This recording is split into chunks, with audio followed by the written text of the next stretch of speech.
Vous avez le menton dans le creux de la gorge, le haut du front dans le sol, les coudes vers vous, vers les pieds, vers les genoux.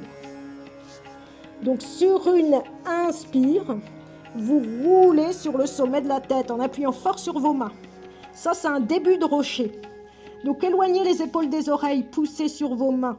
Ne mettez pas de poids sur la tête. Et si ça va, deuxième niveau, vous décollez les pieds, les coups de pied et les tibias. Toujours en mettant beaucoup de poids sur les mains et sur les genoux. Troisième niveau, avec les deux mains, vous saisissez les chevilles ou les tibias et vous avez tout le poids du corps. Vous éloignez les épaules des oreilles et vous avez le poids du corps sur les genoux plus que sur le sommet de la tête. La tête, elle est presque pas posée. Et ne forcez pas.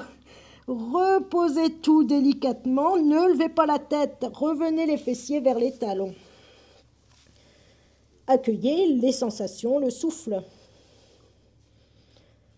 Alors les postures d'inversion, à quoi servent-elles? Donc c'est pour garder des veines et des canaux souples. Ça les habitue à avoir de la pression en fait. Alors vous allez, ne levez pas la tête tout de suite, serrez les deux poings. On va retirer l'inversion.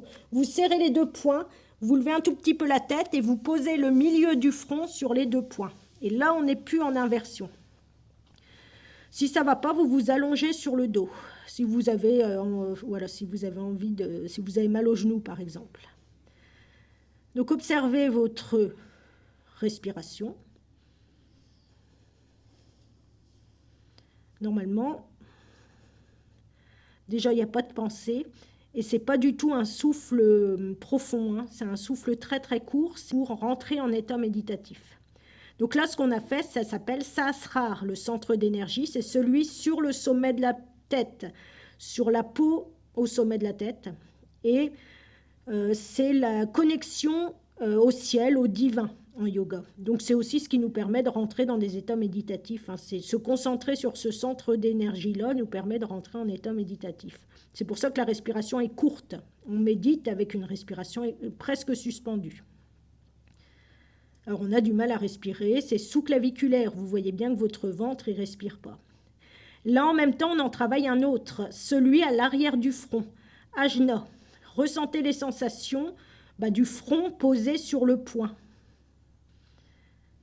Donc, glissez votre conscience, le sens subtil du toucher et le regard intérieur au niveau de l'os frontal, là où le front est posé sur le poing, concentrez-vous là. C'est un autre centre d'énergie. Celui-ci, c'est le mental. C'est lié